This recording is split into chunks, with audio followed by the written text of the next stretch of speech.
Hello and welcome to my John Lennon solo album ranking video. We've had Ringo Starr and George Harrison a couple of weeks ago, and now I want to try to rank the solo catalog of John Lennon. John Lennon, is in a way, it's really hard to say who's your favorite Beatle. That's probably like saying who's your favorite child. But I seem to resonate most with John Lennon. If you remember, those of you who watched it, if you remember my ranking of all Beatles songs, I ranked each and every Beatles song in a, I think, 18-part series on my YouTube channel. And in the top 10, I think 7 songs were primarily John Lennon written songs. One was George, and Paul only had 2 top 10 Beatles songs. And the 11th song was also John Lennon song, so the top 8 songs were more or less John Lennon, first and foremost John Lennon penned songs. So in a way he's my favorite Beatle. But if you watched any other videos on my channel apart from the Beatles songs ranking videos, you may know that Paul McCartney is the Beatle that I've dedicated by far the most videos to, because in a way he's the most interesting Beatle to me, because he's a bit of an enigma and he's that workaholic with that vast catalog, and that's why I'm making this long introduction now. He has the more interesting and probably also the, for my taste, better solo catalog, better solo career. One reason, of course, is that John Lennon only had 10 years, the 70s. Paul McCartney is around for, he has a plus 50-year solo career.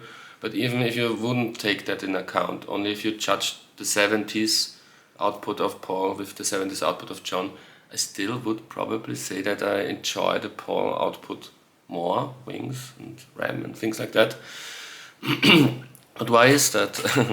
I think, in the Beatles, as my song ranking videos showed, I seem to be more of a Lennon guy. I think I can identify more with the person John Lennon. Maybe I've got more in common with him, also not just the strengths but also the weaknesses, But that's, in the Beatles I prefer John Lennon probably because he had Paul and George Martin and the other Beatles to embellish his very raw, emotional, personal songs. His songs always, and the solo career showed that, especially the solo career would show that he has a very raw and emotive way of not only writing songs but also of recording songs. So in the production department and arrangements and interesting hook lines, the solo career was a bit of a letdown for me, because first I discovered the Beatles as a group, and then as I moved further and further I discovered the solo careers. And John's solo career was the first I discovered. I discovered it through that album, Shaved Fish, from I think 1976 or 75. I think 75. Which has all the hits, the singles he released between 1969, when his solo career kind of started, and 1974. So there's nothing from rock and roll on it, which is a good thing, as you will find out in that video. It's a good thing for me that nothing from rock and roll is on here, but up until Walls and Bridges. So you also get all the non-album singles, especially in the early 70s he had lots of non-album singles, especially when the Beatles were still together, songs like Give Peace a Chance, Instant Karma, and then later on he had stuff like Happy Christmas, Merry Christmas, and Power to the People, for example. So some of his very, very best songs were single-only tracks. And by listening to that, I thought, wow, that goes to show that I'm a Lennon guy. Paul McCartney, George Harrison, and Ringo, of course, their solo career can't be better than this. Those are like 11 songs, and each of them are classics in my book. So I was, for a long time, I didn't even start looking into the solo careers of Paul, George and Ringo, because also in the 90s, when I became a Beatles fan, it was kind of a consensus that Paul was a lame lame pop guy, and George, had some clunkers, and Ringo is Ringo. So it was like John Lennon was the big guy, especially because the memory of his assassination was still in everyone's minds, and he became like a saint, a martyr almost after he got killed, and maybe his stuff got a bit, praised out of proportion, maybe. And in recent years, things got a bit evened out and a bit fairer towards Paul. And as soon as I started discovering Paul's solo output, I immediately found out that I resonate more with his solo output than with John's output, especially if you put those singles aside and you go deeper into the deep cuts, B-sides, album tracks. I'm more of a Paul guy, I more often listen to Paul solo albums, and even in recent years George solo albums than to John's, because Paul's, they are more entertaining, there's more adventure, there's more sing-along moments, so it's I don't really listen too often nowadays to the Lennon solo stuff, but still I'm a huge Beatles, and as I said, I'm a big John Lennon fan, so I think I'm qualified to make this ranking video. So we start off with, I make a top 9. You will see how I put these albums. As number 9, John Lennon's favorite number, I got the Two Virgins album, the second solo album a Beatle released. It was released in late '68, shortly after Wonderful Music by George Harrison came out. And like George Harrison's Wonderful Music, it's a kind of, George Harrison is a kind of experimental album. This is a 100% experimental album. I think most of it, if not all, was conceived and recorded during the night when John and Yoko got together. It was like, and that's also why they're naked on the cover. I think YouTube won't allow me to show you the. I better. I think most of you know the cover. I think YouTube won't like it if I show you the cover. They're naked on the cover. Like an acoustic Polaroids John and Yoko did that shows them falling in love, in a quite literal sense, falling in love with each other. And, if you're into experimental music, it's good. I'm not going to rank the others, there's like Life with the Lions and the Wedding album, it's all kind of the same for me. It doesn't really make sense to compare them. How do you rank those albums? I don't think they were made to be to be ranked. I think no album was made to be ranked, but those especially. Number 8 is Rock and Roll, from the real albums with tonal music. This is the worst. I don't really like that album. I don't really like the versions of these rock and roll songs he did. It's a bit of a pointless album to me. It's like the Russian album by Paul McCartney, which I also, don't really like. I like Run Devil Run by Paul McCartney, but, both of them were such big fans of that kind of music, but they weren't able to really make their rock and roll covers albums really exciting. So that's a bit strange. But the more exciting rock and roll album John Lennon did was done in 1969. This is a live album, Live Piece in Toronto. The first, and in this lineup, the only show the Plastic Ono Band ever did. The very short-lived classic Plastic Ono Band lineup of Eric Clapton, Klaus Voormann, Alan White, who would later, would also drum on All Things Must Pass and Imagine, and later would be the drummer of Yes, not much later, and Yoko Ono, of course. It's a good rocking live album. It's better than the Live in New York City album from the 1972 shows John Lennon did. Very spontaneous, they formed the group and they learned the songs for the show on the flight to Toronto. They went on a plane from England to Canada, and they rehearsed the set there. And I like spontaneous rock and roll. I don't like polished rock and roll. And I think the rock and roll album suffers a bit from, those were endless sessions. First with Phil Spector, and then he finished them in New York, and rock and roll needs to breathe, and it needs to be, and it needs that excitement of, maybe even some errors, and that's why the rock and roll album doesn't really work for me. But Live Peace in Toronto is a very good live album in my opinion, and like a testament of a very interesting time in John's life. Late summer, early autumn '69. That was the time when he decided to leave the Beatles, and when he put out Cold Turkey, and yeah, that was an interesting time.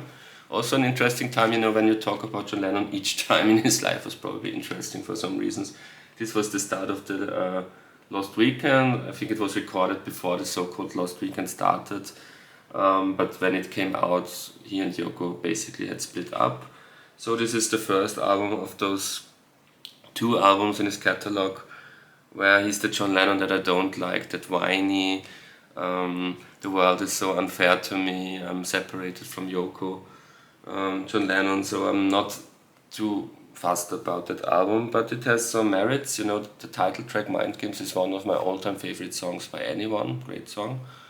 And I like some other songs as well, especially Free the People, great rock and roll song. And I Know, I think most people he never confirmed it, so it's just a speculation, but I think it's pretty obvious, and most people and even Beatles scholars don't seem to notice that I Know is a kind of an apology to Paul McCartney, in my opinion. Just read the lyrics. He's referencing songs like Yesterday and It's Getting Better, but not in the way he referenced songs like he did in How Do You Sleep, but now it's from a I'm sorry perspective. And if you look at it that way, and it's hard really to look at it any different way, it doesn't really make sense if it's about Yoko or someone else. If you look at it that way, it's a very touching song, and maybe it's his direct reply.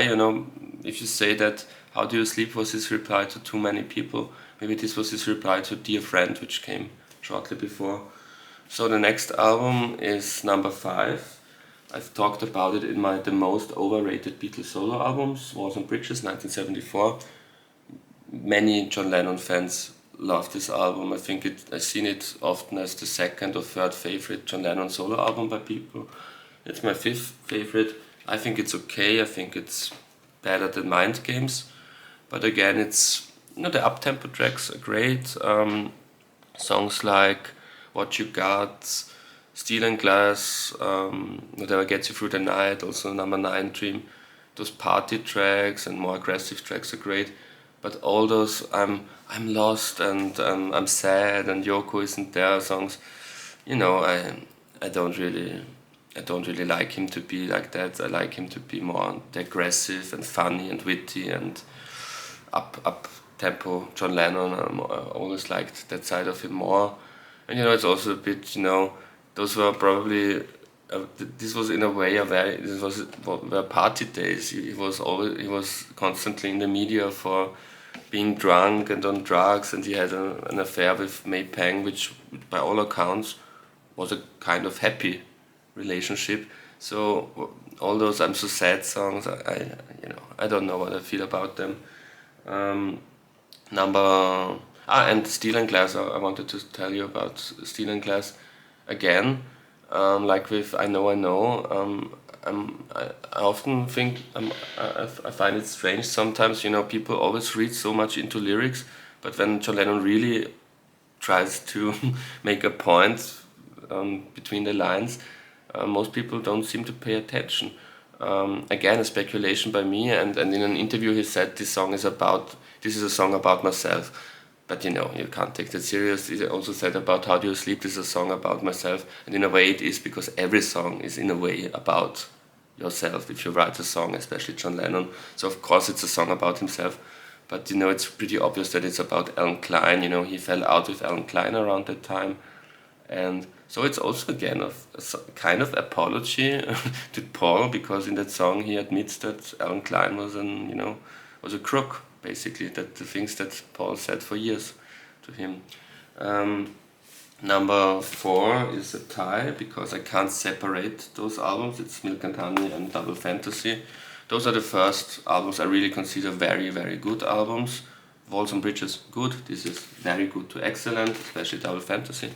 I have a tie because they were both recorded at the same time in 1980, and both albums are just half John Lennon albums. The other half is by songs by Yoko Ono. This is not. I don't dismiss Yoko Ono here. It's just I'm ranking John Lennon and not Yoko Ono.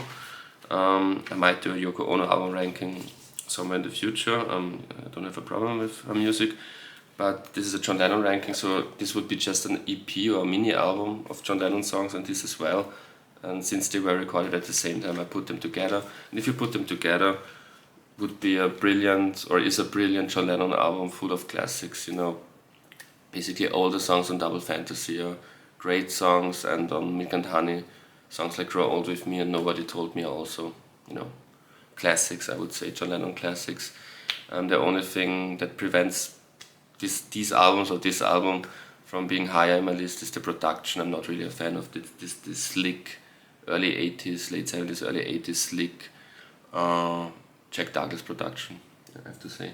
And the opposite of a slick Jack Douglas production is the, in my opinion, most underrated John Lennon album. I made a video of the most underrated Beatles solo albums, sometime in New York City. The Political album, never understood why it should be a bad thing that it's a political album. That's what always critics say, oh, it's a political album. He was a political man. I much prefer his political stuff and also his surreal stuff, his psychedelic stuff, to that over personal stuff, that whiny stuff, that I'm the poor suffering artist stuff. I prefer him, being angry at something. Here it's political. People say it's a bit hypocritical and that he didn't really invest much time in these topics. Maybe, but that might be true. But the songs are they're rocking, they're funky, it's wild. For once in his solo career, he's really the rock and roll John Lennon. He's on the rock and roll album, but that's, like I said, it's a bit of slick rock and roll album. He's really, with his own material, rocking in a way, and also it's with Yoko Ono, but on this album it's more like a shared, it's not like on Double Fantasy, here are my songs, here are your songs. This is like with Lennon McCartney, a collaboration, more or less, and I also like the stuff where Yoko sings very much. It's a great collaboration between John and Yoko, this album. So now most controversial, but before that, honorable mention, because it's clear what the last two albums would be. I think they are probably in most people's lists, the top two. So the honorable mention is the Anthology. That's a great way to discover the unreleased stuff, live stuff, alternate versions of released songs. 4-disc set, great booklet, great artwork. Really love the John Lennon Anthology. From the 4 discs, my two favorite discs are the first disc, Ascot, which is the 1970-71 era, and the fourth disc, the Dakota disc, which is basically everything he made from his retirement in 75-76 until his death, and great stuff on there. So number 2, most controversial thing on that list, but if you watched the top 40 Beatles solo albums ranking, then it's no surprise to you. And as I said in the introduction, I always preferred Paul's solo music because it's more cheerful, more upbeat, more fun, and I don't like it when John Lennon, when he's on his own without Paul, he's always that very raw, and it's very edgy, and it's too much for me, It's still a masterpiece, so that's why it's number 2. I consider this a masterpiece, a 5 out of 5 or 10 out of 10 album. Then on Plastic Ono Band, his first proper studio album. Excellent, I think 10 or 11 songs, and each of them, My Mom Is Dead is not that much of a great song, but 9 or 10 songs on this album are brilliant, and God and Mother especially, two of my favorite songs, not just John Lennon songs. Great album, but very angry album, very raw album, almost too raw for me to listen to it. I really need to be in a kind of special mood that doesn't really occur too often, that I'm in the mood to listen to it, but masterpiece. But number 1 is also a masterpiece, but this is his most approachable album, I would say, his most pop album. You know, when Paul McCartney in 1971 said, "I prefer Imagine to Plastic Ono Band," and they were still fighting at the time, John Lennon through the media said, "Yeah, I know that you like this more because this is Plastic Ono Band, but with sugar coating for conservatives like yourself." So I guess I'm a conservative, like Paul McCartney in that sense, that I prefer this album.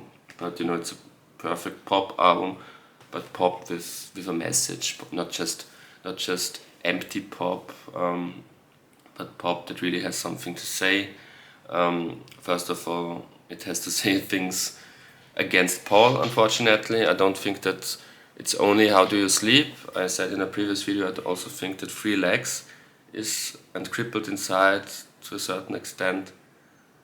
Free Legs is on Ram. That Crippled Inside is like his reply to Free Legs. I think Free Legs was also an anti-John album on Ram.